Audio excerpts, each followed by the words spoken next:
Good morning. For the endocrine part of the musculoskeletal system, we have the calcium phosphate homeostasis.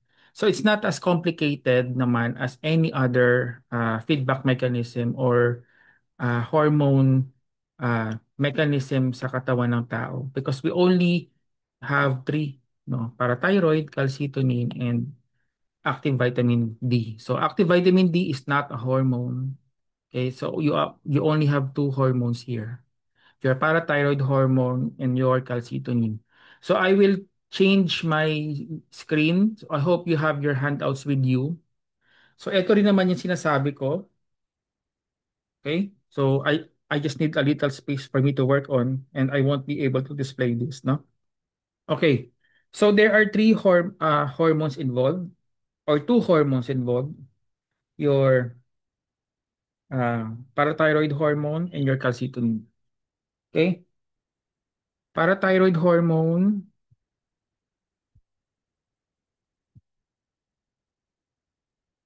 is secreted by your parathyroid gland. So, apat ang parathyroid gland mo. And from the word itself, para meaning tabi ng thyroid gland. So, for example, this is your thyroid gland. Nandito na siya sa apat, sa sides, no? Okay. So, your parathyroid hormone is also known as your parat hormone. Parat hormone. Okay. Which is the main hypercalcemic hormone in the body. Again, so this is the main hyperglycemic, mali, sorry.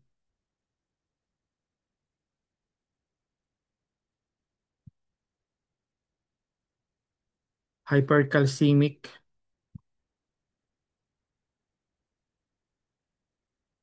so pwedeng iyan, no? Calcemic hormone in the body and its action ay pwede sa bone, pwede sa GIT, okay? And pwede rin sa kidney, okay? Okay. So your parathyroid hormone in the GIT, ang kanyang main action is that it will increase your calcium and phosphate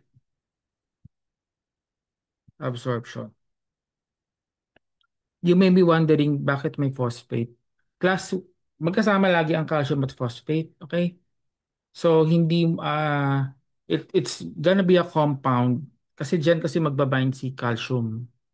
Calcium cannot travel alone by itself, no? It needs phosphate. Okay? So again, GIT will increase your calcium and your phosphate absorption. And in the bones, uh, it will increase your resorption. Okay?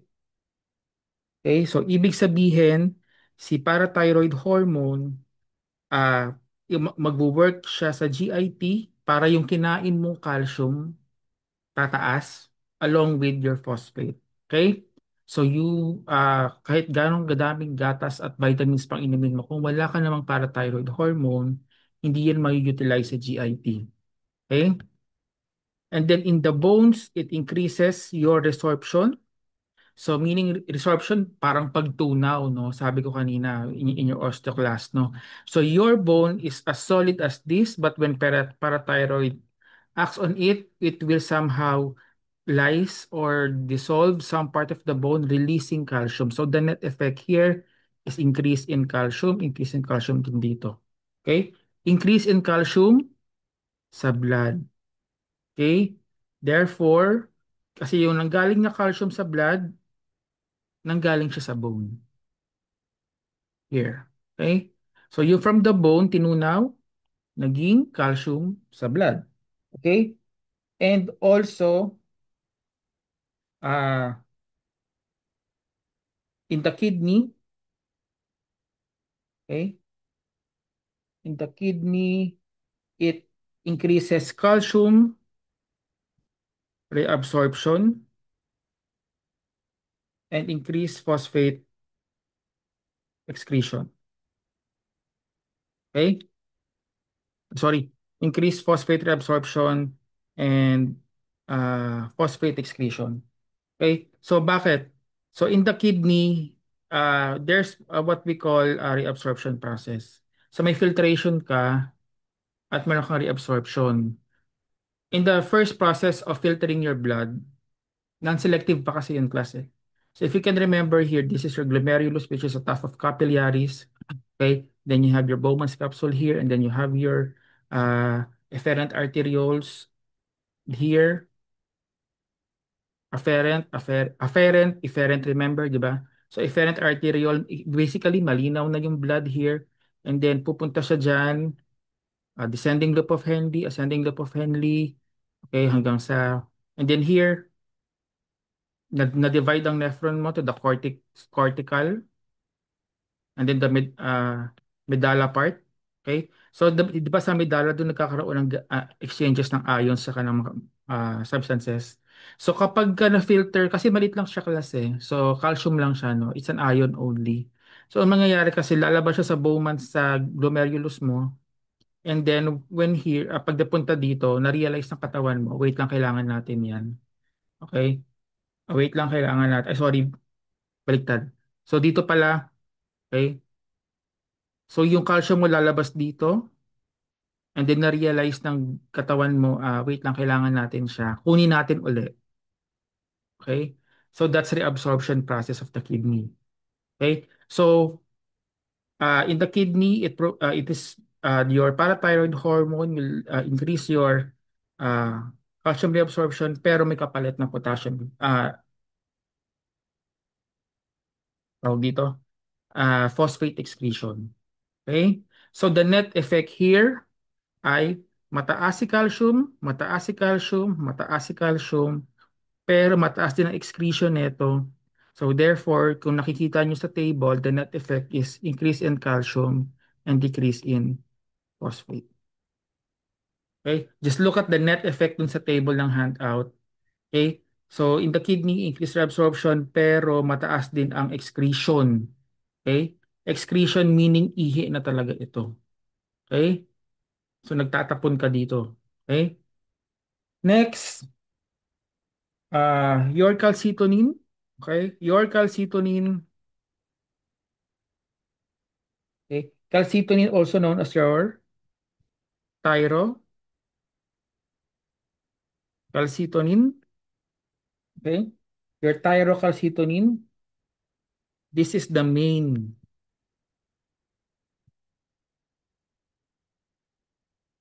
antagonist of your parathyroid hormone. So, ibig sabihin, it counters the effect of your parathyroid hormone.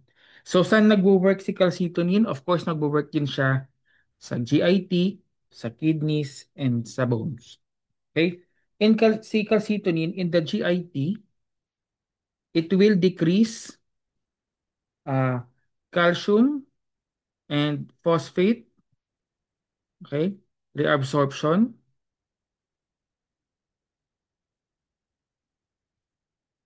okay?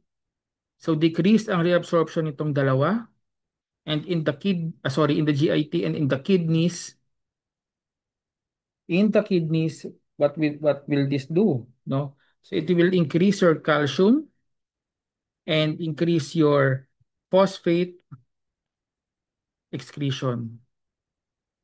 Okay? And in the bone absorption. So the net effect here, mababa si calcium, excretion ng calcium, 'di ba? Tsaka excretion ng ano, so bababa din silang dalawa kasi nag-excrete ka. Then yung calcium sa bone ay binabalikan mo, ay binabalik niya doon sa bone, so therefore mababa din. Okay? So therefore, the net effect here is decrease in calcium and decrease ng phosphate sa blood. Okay? Ang net effect class sa blood yan. Okay? Yung table ng net effect, yan yung concentration ng mga substances mo in the blood.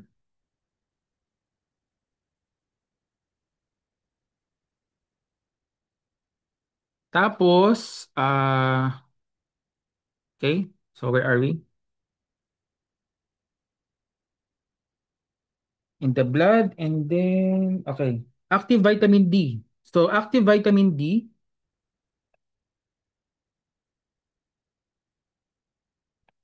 this is known also as your, kung hindi maintindihan yung sulat, nandun naman sa handout.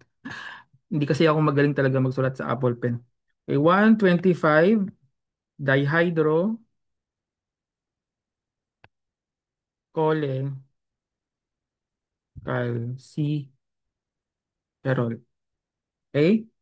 This is your 125 dihydrocholecalciferol. So this is the active vitamin D. Okay? Active vitamin D. So here the net effect here is in the GIT, you will have an increase in calcium and increase in phosphate uh, absorption. So meaning, sa pag kumain ka ng ano, pag kumain ka ng tawag dito, ng calcium rich food, tataas ang iyong calcium and then your phosphate absorption. So the effect ay increase in calcium, no? However, pagdating naman sa kidneys, okay? Increase ang calcium at increase ang phosphate reabsorption. Okay? So in short, ang effect ay mataas din ang calcium at ang phosphate. Okay? Pero wala siyang effect sa bone. So, dalay, okay? So, tawag dito. So, kahit uminom ka ng sobrang, I mean, pag nagbilad ka sa araw, vitamin D, no? So, wala naman talaga hindi titibay yung buto mo. So, but it can help with the calcium absorption and the calcium reabsorption. Therefore, lahat ito, the net effect ay increase ang calcium at increase ang phosphate. Now, compare the net effect of vitamin D to parathyroid hormone. Both will have an increase in calcium, but parat hormone, mababa ang phosphate. Vitamin D, mataas ang phosphate. Okay? So there's also what we call a feedback mechanism.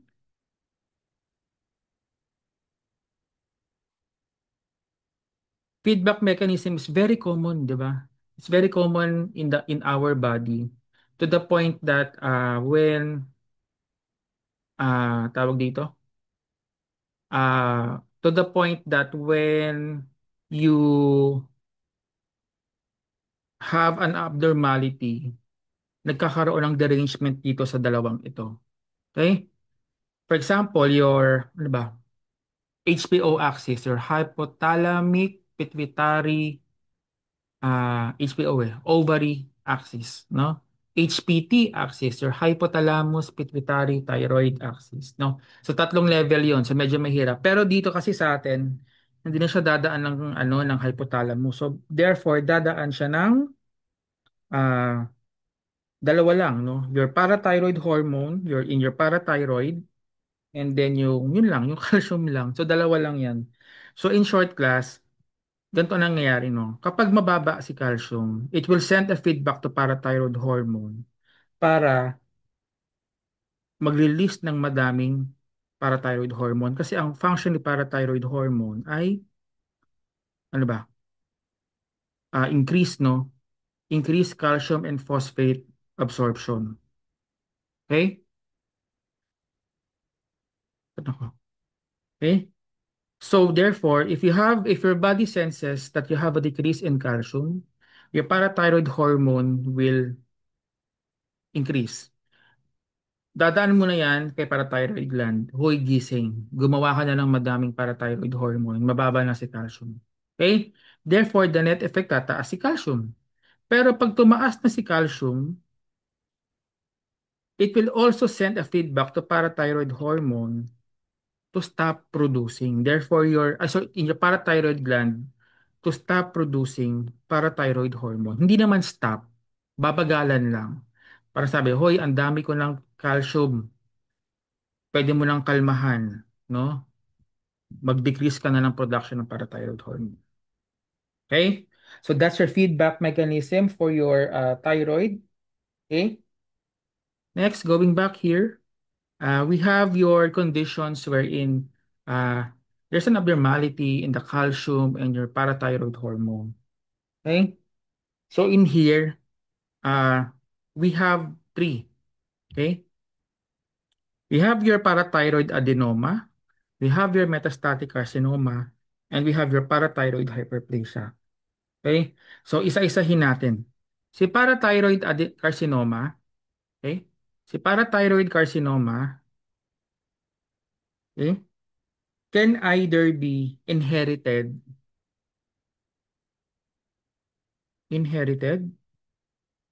or isolated.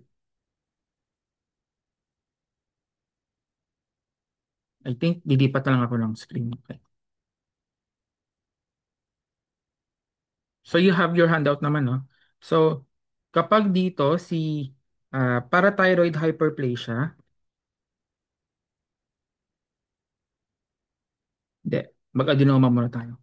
Parathyroid adenoma or carcinoma, what is this? This is a cancer. Okay? Cancer does not listen to any feedback mechanism. Kakain lang siya ng kakain. Okay? Pag mataas yung isang substance, hindi makikinig yung organ kasi may cancer siya. Wala siyang pake. Okay? So when you have cancer, tawag dito, yung normal physiologic operations mo, hindi talaga magpa-function. Okay? Again, going back, you have two types. You have inherited, which is composed of your multiple endocrine neoplasia type 1 and then your multiple endocrine neoplasia type 2. So part siya ng syndrome ng MEN1 tsaka MEN2. Okay? Next, we have your isolated familial hyperparathyroidism. Haba. Isolated familial hyperparathyroidism. Okay? Okay. So to begin with here, uh, ano ka ba masasabi dito? Ah, mataas ang parathyroid hormone mo. Okay? Kasi cancer yan. Okay? Therefore, you have an abnormal production of your parathyroid hormone. Okay? You have an abnormal production of your parathyroid hormone. Anong usapan natin? Pag mataas ang parathyroid hormone mo, you have a feedback mechanism na ibababa ngayon siya, no? So ngayon, pag mataas ang parathyroid hormone mo, the feedback mechanism is the range. Therefore, calcium is still increased. Okay? Calcium is still increased because your feedback mechanism does not allow you to. Okay? So in metastatic carcinoma, okay? So these are just cancer, no? So metastatic carcinoma, do you have here hyperthyroidism, multiple myeloma, sarcoidosis, iatrogenicosis. Okay. Between these two, ang cause kasi netong una, yung parathyroid mismo. And what does the parathyroid produce? Parathyroid hormone. So kapag meron kang cancer sa parathyroid mo, magpo-produce ng parathyroid hormone. However, in metastatic carcinoma, remember metastatic is what? Kumalat yung isang cancer.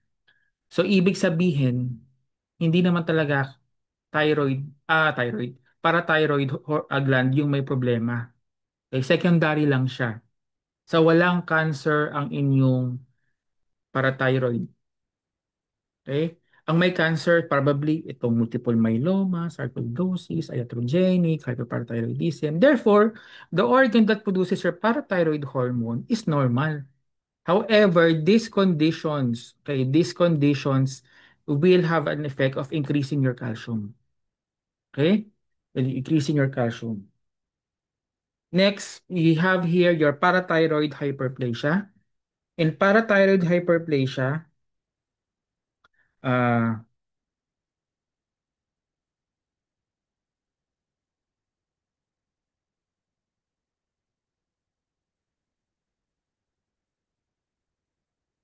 so kung napakinggan nyo na yung lecture nung una, when we speak of hyperplasia, it increases the number, okay, of individual cells. Pag increases the size, that's your hypertrophy. Pero kapag bumaba yung cell, regardless of size and number, iisa lang yung tawag mo doon, it's atrophy lang. Okay? Atrophy lang. So in parathyroid hyperplasia, usually this is secondary to disease. Okay? Secondary to disease. Okay? So what are these diseases? First, you have your chronic vitamin D deficiency. You have your chronic kidney disease. Chronic kidney disease. Next, yun lang naman, no? Yan yung common. So what happens here? What happens here is that you have a decrease in calcium level, therefore mag-i-increase ang iyong parathyroid hormone. Okay? Pero walang nangyayari. Remember, CKD, kidney disease. Anong drenowing ko dito? Kidney. So when you have a, di ba sabi natin, calcium reabsorption. O wait lang, calcium kailangan kita, balik ka muna dito. Okay? So in chronic kidney diseases, your kidney is not functioning anymore. Particularly in stage 5 cases. In stage 5, you will be undergoing dialysis. Okay? So anong mangyayari? Hindi nag-impair, ay hindi nag-impair siya, therefore hindi nagre-reabsorb. So yung tinapon mong calcium dito, goodbye na yan, no? So therefore here, you have a decrease in calcium level. Also, you have a chronic vitamin D deficiency. So these are the mole people, yung mga nakatira sa ilalim ng lupa, no? Yung mga kinulong ng abductor nila for more than ilang years, no? So walang sunlight. So therefore vitamin D wasn't able to increase the calcium phosphate absorption in the GIT and increase the calcium phosphate reabsorption in the kidney. Okay? So yun ang nagiging problema sa CKD mo, sa chronic vitamin D deficiency mo. Okay? Sige. So that is why you have here your calcium is decreased. Pero na-sense ng katawan mo, wait lang, ang baba kasi ng calcium. Gisingin ko nga si parathyroid gland. Okay? Pero kasi okay si parathyroid gland mo eh. So when your body detected that you have a decrease in calcium, the knee-jerk reaction is that it will awaken your parathyroid gland to stimulate production of your parathyroid hormone. Therefore, the laboratory findings for this one is that you have a decrease in calcium, but you have an increase in your parathyroid hormone. Alright?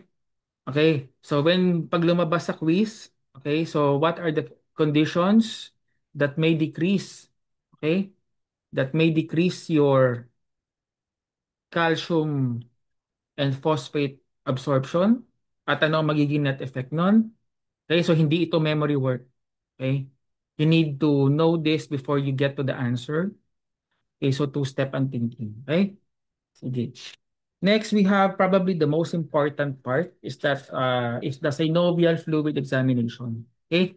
So for the synovial fluid examination, uh,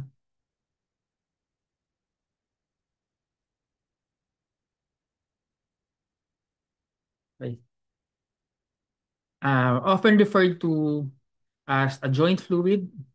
Okay? It is a viscous fluid found in the cavities of the movable joints or synovial joints. And the bones in the synovial joints are lined with a smooth articular cartilage and separated by a cavity containing the synovial fluid. So take a look at this drawing. Okay? So you still have a potential space here. Okay? Pwede magdikit yan pero maglo-lubricate kasi ngayon using your synovial fluid. You have here your synovial membrane, your synovial cavity containing your synovial fluid, your articular cartilage, your articular capsule, and then your articulating bone. So in cases of osteoarthritis, going back lang kasi hindi ko to na-discuss kanina sa kabilang section lang. In cases of osteoarthritis, okay, usually this is a byproduct of a wear and tear in your and activity, no? So kung palagi na in, kasi mechanical stress to eh, no, na nagiging inflammatory. So na overweight ka, tapos talon ka ng talon, no? Ang hilig mo mag-bungee jumping, mag-parkour, okay? So yung tuhod mo nagsasuffer. So probably by now hindi mo siya nararamdaman, but when you grow old, nasisira ang articular cartilage, magdidikit tong dalawa, and that causes severe pain. Okay? Aside from the fact that your synovial fluid here is being dehydrated, because when it comes to aging, it will dehydrate your synovial fluid here. Kung may pera ang pasyente, pwede niya yan patusukan at immediately wala na yung pain. It's an exogenous non-immunogenic medicine which is given intra-articularly para magkaroon pa rin to lessen the friction and to lubricate the joints here. Okay, what if naman ikaw ay overweight? Kung ikaw ay overweight, your body weight will now put pressure here sa part na to. Okay? And then in time, sasakit yung tuhod niya. Alright? So the joint is enclosed in a fibrous joint capsule lined by a synovial membrane, and the synovial membrane contains specialized cells called your synoviocytes. For a while, someone's calling. Wait lang ah.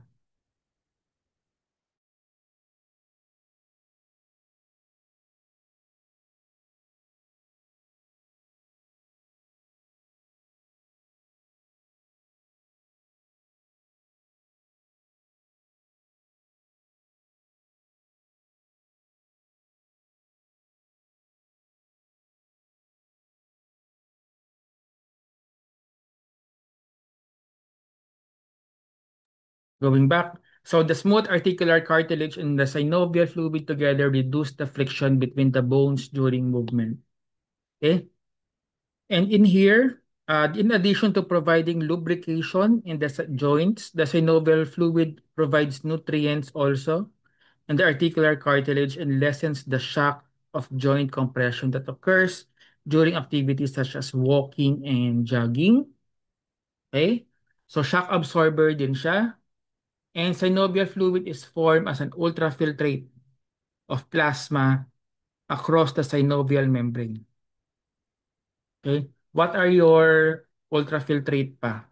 Urine, okay?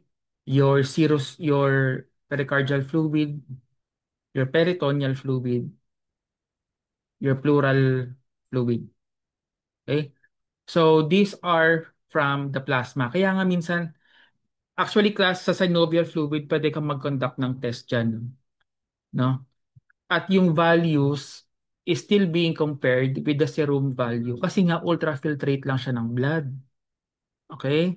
Ano ang wala dyan? RBC lang.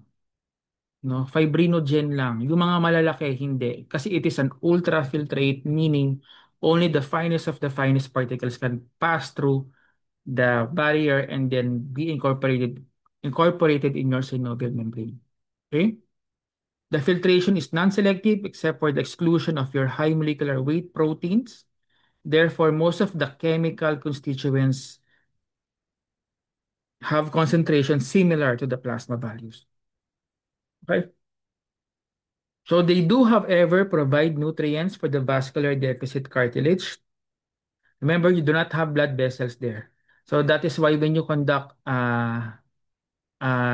aspiration dun sa yung kukunan ng fluid dito, dapat talaga wala kang makuhang dugo, no? Kasi wala namang blood vessel dyan. Ang pinaka-blood mo na lang ay makukuha mo dun sa balat na capillaries na nakuha mo, no?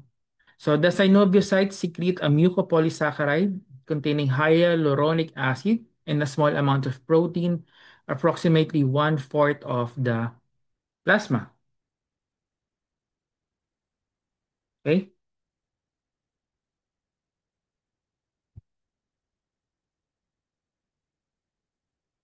into the fluid. So the large hyaluronate molecules contribute to noticeable viscosity to the synovial fluid.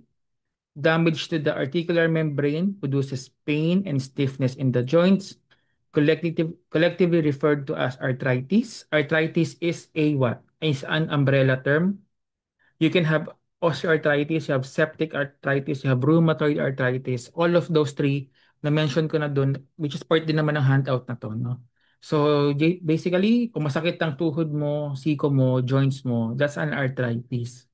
Okay? But the cause, kasi for a medical practitioner, no, like you, ah wag, yung arthritis madami kasing cause yan, no? Kasi for the layman, they're just the same.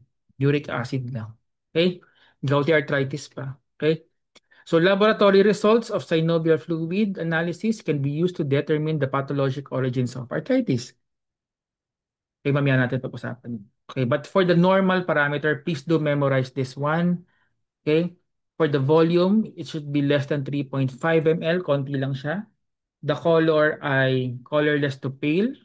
It's clear, able to form a string of 4 to 6 centimeter long because of your viscosity. The leukocyte count ay less than 200 cells per liter, and you have a less than 25% of the differential count when you do differential count, and that will go to neutrophils. Okay? No crystal should be present, but you weren't in my class earlier. However, I mentioned that in cases of hyperuricemia, you may develop uric acid crystals in the kidney, but particularly also in the synovial spaces, in your synovial fluid. And the shape of your crystals are needle-like. Parang karayom. Isipin mo karayom nasa tuhod mo. Masakit talaga yan. Okay? So you have a glucose plasma difference which is 10 milligram deciliter lower than the blood glucose level. So almost always the same lang sila, no? Mas mababa lang ng 10 milligram per DL, and the total protein ay less than 3 gram per DL. Ang konti lang nito. Okay? So we have here a classification of your uh, ano ba to? Disorder. Arthritis pala. No? So, we have here your group 1, group 2, group 3, group 4. Dalawa ang group 2. Okay? Inflammatory na immunologic, inflammatory na crystal induced. Okay? So, in the quiz, if it is group 2, just say group 2 immunologic or group 2 crystal induced kasi parehong inflammatory yan. Okay? So, for example, I ask, you have a clear yellow fluid, blah, blah, blah, blah. Okay? Then that's group 2 immunologic. Okay? So, non-inflammatory muna tayo. Of course, this is degenerative joint, which is osteoarthritis. Okay? You have a clear yellow fluid, good viscosity, WBC, neutrophils, similar to blood glucose, ang kanyang sugar. Pero, kung meron kang inflammation, Ah, let's compare the two ha, para hindi kayo maguluhan. In immunologic, you have a cloudy yellow fluid. Crystal induced, you have a cloudy milky fluid because may crystals ka na eh. Okay? Ang immunologic, you have a poor viscosity, but in crystal induced, you have a low viscosity. Kung titingnan, pareho lang naman yan. Okay? Pero for the sake of learning, please uh, uh, uh, memorize that kung poor viscosity, that's immunologic. If it's low viscosity, that's crystalline dose. Okay? WBC, 2,000 to 75,000 kapag immunologic. Pero pag crystal induced, that's more than or up to 100,000 per liter. And then the neutrophil is more than 50% for immunologic. For crystal induced, that's less than 70%. Okay? Pagka dito, pareho silang decreased glucose level. Of course, this is crystalline dose, therefore you have a crystal here. And immunologic, this is usually an antigen-antibody reaction. or yung tinatawag natin na ah, rheumatoid factor. Nasa unang recording ko din yon, wherein you have an auto-antibodies present. Okay? So an example of these two, you have an immunologic disorder. Ito naman, crystal-induced gout, pseudo-gout lang. Madali na naman tong tandaan tong crystal-induced. Ito ang madami. Okay? For septic, sepsis, may infection. Therefore, can be seen during microbial infection. Okay? Cloud, yellow-green fluid kasi may nana na. Okay? May nana na siya. And you have a variable viscosity. Hindi mo maintindihan yung viscosity niya kung poor, low, or parang liquid na siya. And the cells, ang pinakamababa ay 50,000 going up to 100,000 or even more. And of course, your predominating cells ay neutrophils. You have a decreased glucose level here, and you have a positive culture for gram stain.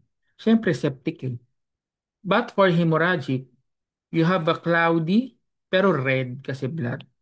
You have a low viscosity. So ano ang may dalawang low viscosity natin? It's your hemorrhagic and your crystal-induced inflammatory. Type 2. Okay? Tapos, WBC is equal to blood. Okay? And neutrophils equal to blood also. And then you have a normal glucose level. So to what type can you only have a normal glucose level? Hemorrhagic only. Tama ba ako? Ah, sorry. Pati pala itong ano, ah, non-inflammatory. Okay? So, ang decrease mo, septic, crystal-induced, at immunologic. Okay? So, bakit ba kailangan, paano nasabing equal to blood? Remember hemorrhagic, baka trauma lang to. Mhm. Na aksidente. So, that is why when you conduct CBC, uh, you can conduct, yung values niya will always be the same with your findings sa synovial fluid. But, just simple reminder, yung gagawin mo sa synovial fluid, gagawin din dapat sa blood. Ito hindi to alam ng most practitioner, no? For example, bigla na lang magpapasa ng synovial fluid. O, i-test mo for glucose. I-test mo for CBC, for blood count. And then binigay na sample sa synovial fluid lang. Because it will greatly help kung simultaneously sabay mo silang itetest. Okay? So the blood sana din makuha din muna. Okay, kung magpatitest ka ng glucose sa pasyente ng synovial fluid, ngayon mo rin ng glucose yung blood sample muna. Okay? So what do we do in cell counting? Hindi ko na to masyadong aanuhin. Ida-dive in kasi pang laboratory na to. But we do cell counting. Okay? For the total leukocyte count, it is the most frequently performed cell count on synovial fluid. The red blood cell counts are seldom requested. Okay? To prevent cellular disintegration, counts should be performed as soon as possible. Okay? And should be refrigerated. Viscous ito, hindi siya madaling i-dilute at bilangin sa Neubauer. So therefore, you need to penetrate them with your 0.5 hyaluronidase. So this is an enzyme that will break down your hyaluronic acid. Okay?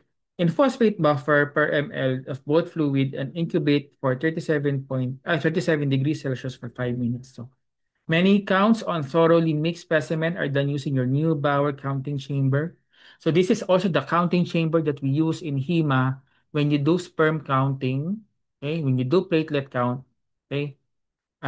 Counting chamber is the Neubauer counting chamber. So you will encounter this, ano ba to? Apparatus, machine, hindi siya machine eh. A counting chamber, in second year in sperm analysis, sperm counting, you will use your Neubauer counting. Okay? So clear fluids can usually be counted undiluted, but dilutions are necessary when fluids are turbid or bloody. So pag masyado siyang malabnaw, kailangan mo siyang, kasi magpo-form ka ng rouleau formation. Okay? So magpapatong-patong yung cell doon, hindi mo na mababasa. Okay? So traditional WBC diluting fluid cannot be used because it contains acetic acid that causes formation of mucin clots. Okay? So kasi WBC diluting fluid kasi it contains acetic acid. So in HEMA when you do uh, WBC count, you actually lyse your RBC and you make your WBC swell a little lang naman, no? Okay, so acetic acid can do that. So you do not want in the case of your synovial fluid kasi it causes formation of clots. So normal saline can be used as a diluent if it is necessary to lyse RBC. You use hypotonic saline, okay, that contains saponin is a suitable diluent.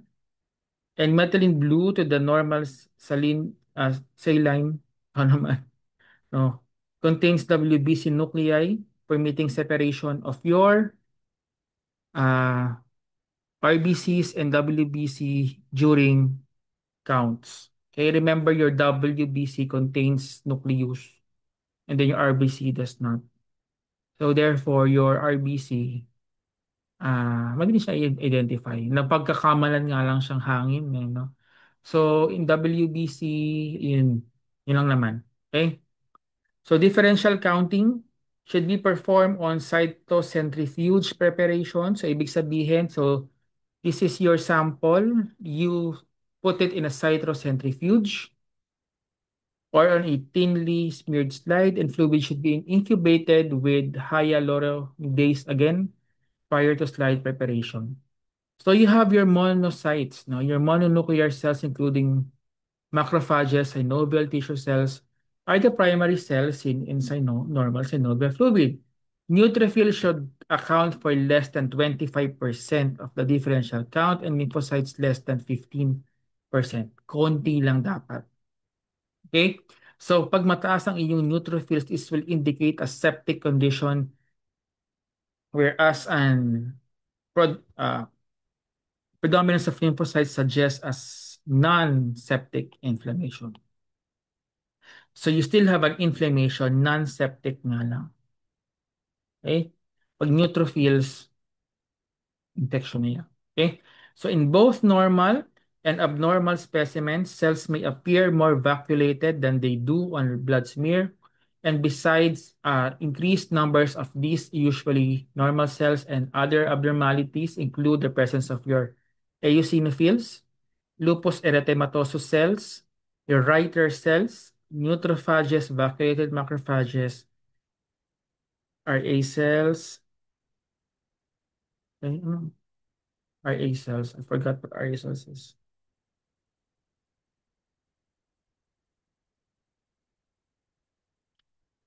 Okay. Or rhagocytes, neutrophils with small, dark cytoplasmic granules consisting of precipitated rheumatoid factor. So lipid droplets may be present after crush injuries or hemosiderin granules are seen. Okay, lipid droplets, okay, ganito yan. Bakit crush injury? Doc, paano po nangyari? Nagkaroon ng langis yung synovial fluid. Remember, in crush injury, this is your knee, this is your synovial fluid. This is your bone marrow. Your bone marrow, may dalawa ka. The uh, bone marrow. Okay? The red and the yellow. The red are the hematopoietic. Yellow, non-hematopoietic naman to, na nagiging red in time pag kailangan. Okay? So this usually contains fats. So kapag ka ikaw nagkaroon ng crush injuries, there's a possibility that the yellow bone marrow will be released into the synovial spaces causing a lipid droplet appearance viewed under the microscope. Okay? Pero hindi mo naman na kailangan manghula, tanungin mo lang yung pasyente. Wait lang, lipid droplets po ba to? Tanungin mo na lang kung ano nangyari sa pasyente, no? Kung nasa ER or nasa ward, ay nabunggo po eh. Hindi yun na, no? So may history ka na of a crush injury. So pwede mo lang i-solidify mo yung decision mo that what you have seen in your synovial count is actually a lipid droplet. Okay? So cell inclusions, ba't ganyan? Okay? So neutrophil, these are polymorphonuclear leukocytes seen in bacterial sepsis and crystal-induced inflammation. Lymphocyte, non-septic inflammation. Macrophage, normal and in viral infection. Synovial lining cell, disruption from arthrosynthesis. Paano nangyari yon? Going back here, so this is your synovial lining, synovial membrane. Pagka nag-arthrosynthesis, by the way class, the arthrosynthesis is the act of getting or injecting, pulling out your synovial fluid. So magkakaroon ka ng damage pag nag-introduce ng needle dyan. So magkakaroon ng konting disruption. Therefore, you can see synovial ano ba? Lining cell present. Okay? LE cell, this is lupus erythematosus condition. This is actually neutrophil containing characteristic adjusted round body. Okay? Reiter cell, ay pala rhagocyte. Reiter cell, vacuolated macrophage with ingested neutrophil, a reactive arthritis, infection in another part of the body. So what do we mean by reactive arthritis?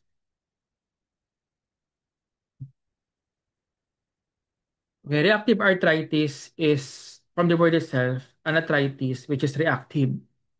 Nanggaling siya sa ibang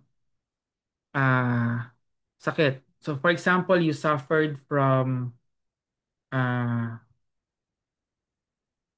trangkaso. Okay? Nagkaroon ka ng trangkaso, nag-body, so you have a lot of immunologic response para labanan yung virus na yon. However, nangyayari, yung inflammation nare-retain dun sa joints mo. So it's not always the knee, pwedeng hands, pwedeng shoulder. That's what we call a reactive arthritis. Okay? Rhagocyte, so ito yung characteristic niya. Seen in RA, rheumatoid arthritis, and immunologic inflammation. Cartilage cells, osteoarthritis. Bakit? Kasi nagkikis-kisa na, no? So yung ang lala na ng kiskisan ng dalawang buto mo kasi nga nung sa osteoarthritis mo to the point na lumabas na yung cartilage cells mo doon sa synovial fluid. So rice bodies, these are microscopically resembling a polished rice, show collagen and fibrin. This is seen in tuberculosis and septic rheumatoid arthritis. Fat droplets naman, refractile intracellular globules, stained with Sudan dyes. Again, you have your traumatic injury in cases of chronic inflammation. So hemosiderin, these are granules, no, inclusions within the clusters of synovial cells. And these are actually pigmented villonodular synovitis, nakikita. Okay? Next, we have here your viscosity. So what are the parameters in testing your synovial fluid? So synovial fluid viscosity comes from the polymerization of hyaluronic acid and is essential for the proper joints lubrication. So arthritis affects the production of hyaluronate and its ability to polymerize, thus decreasing the fluid viscosity. Okay? So several methods are available to measure the synovial fluid viscosity. Ito yung pinakasimple. Okay? Saan na yun? Ropes. Okay. Yung ropes test. Okay? So, the simplest being to observe the fluid ability to form a string from the tip of the syringe, a test that easily can be done at the bedside. Okay? So, a string measuring 46 cm is considered a normal finding. Kaya nga dito sa table,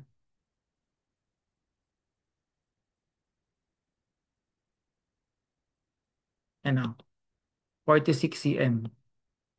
Okay? That's the normal. That is based on the string test. Okay? Probes test naman is also called as your mucin clot test. When added to a solution of 2.5 acetic acid, normal synovial fluid forms a solid clot surrounded by a clear fluid. So as the ability of the hyaluronate to polymerize decreases, the clot becomes less firm, and the surrounding fluid increases in turbidity. So this is how you grade your mucin clot. As you can see, this is very subjective. Wala ka talagang solid objective grading for this one. Kaya dahil doon, it's not routinely performed. Okay? Kasi lahat din naman ng arthritis decreases the viscosity. Therefore, pag ginawa mo to, little diagnostic information is obtained. Okay? Formation of a mucin clot after adding acetic acid can be used to identify a questionable fluid as a synovial fluid. So, dito mo na lang talaga siya magagamit. Okay? Kasi class, yung CSF, pleural fluid, pericardial fluid, pare-pareho kasi sila ng itsura. Kahit nga urine eh. 'Di ba?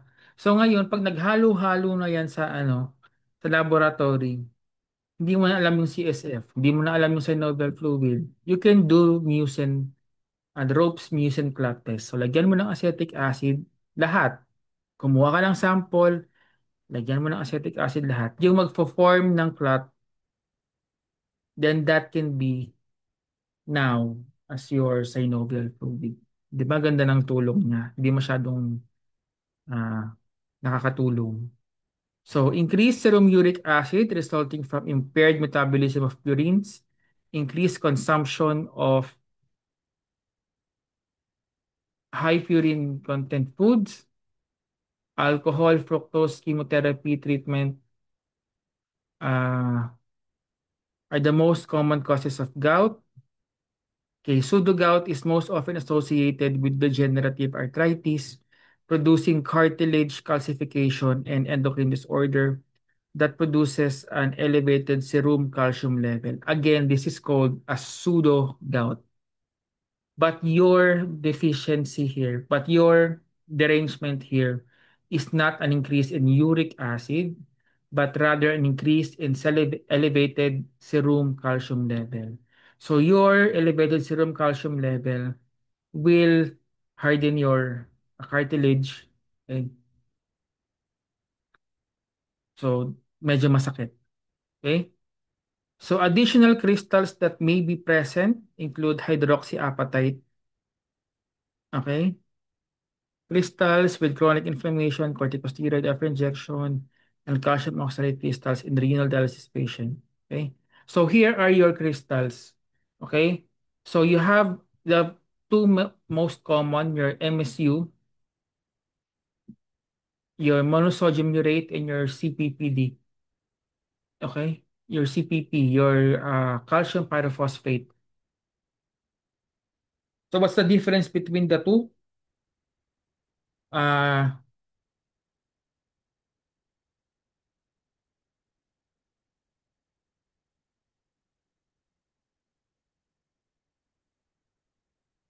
Monosodium urate is a needle-like crystal.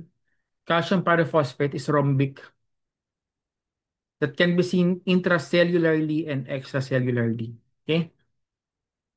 Needle-like din ito and both as needle-like ito but also can be seen intracellular and extracellular. This is a naturally strong birefringent.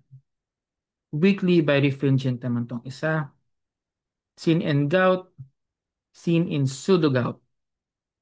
Okay? Negatively birefringent in compensated polarized microscopy. Positively birefringent in compensated polarized microscopy. Hindi ko lang masyadong in-explain ha. Pero yan talaga yung common na makikita nyo sa synovial fluid. But that is not uh, the case always, no? So, hindi ko lang puputol yung... So, here are the other crystals. You may see a cholesterol crystal. You may see a corticosteroid crystal, your calcium oxalate crystal, and your apatite crystal. And here are their significance. Okay? Chemistry naman, because synovial fluid is chemically an ultrafiltrate of plasma, chemistry test values are approximately the same as serum values. Okay, therefore, few chemistry tests are considered and clinically important. the most frequently requested test is the glucose determination because markedly decrease glucose indicate two or three group type of disorder. Okay? Yung group 2 mo, dalawa. Septic tsaka crystal induced. Okay? So because normal synovial fluid glucose values are based on blood glucose level, simultaneous blood and synovial fluid sample should be obtained and preferably after the patient has fasted for 8 hours to allow equilibration between the two fluids. Class blood uric acid is not uh, affected by fasting, pero ang glucose kasi affected by fasting siya. Okay? So, para lang normalize ito, yung between glucose and synovial fluid mo, kahit tubig wag ka nang uminom. Okay? So, under these conditions, normal synovial fluid should not be more than 10 milligram DL of than the blood value. So other chemistry tests may include total protein, uric acid determinations. Because the large protein molecules are not filtered through the synovial membrane, normal synovial fluid protein should be less than 3 grams per DL. So masyadong malaki. Okay? Ang protein, so dapat less than 3 gram per DL lang siya. So increased levels are found in inflammatory and hemorrhagic disorders. However, synovial fluid protein measurement does not contribute greatly to the classification of these disorders. So when requested, the analysis is performed using the same method as the serum protein determination. An elevation of serum uric acid in cases of gout is a well-known. Therefore, demonstration of elevated synovial fluid uric acid may be used to confirm the diagnosis when the presence of crystals cannot be demonstrated in the fluid. So, serum uric acid is often measured as first evaluation. Fluid analysis for crystals is frequently still required. Okay, fluid lactate or acid phosphatase levels may be requested to monitor and the severity and prognosis of your rheumatoid. So now going medyo bitin kasi kayo no. So sorry na. So stop recording mo na ako.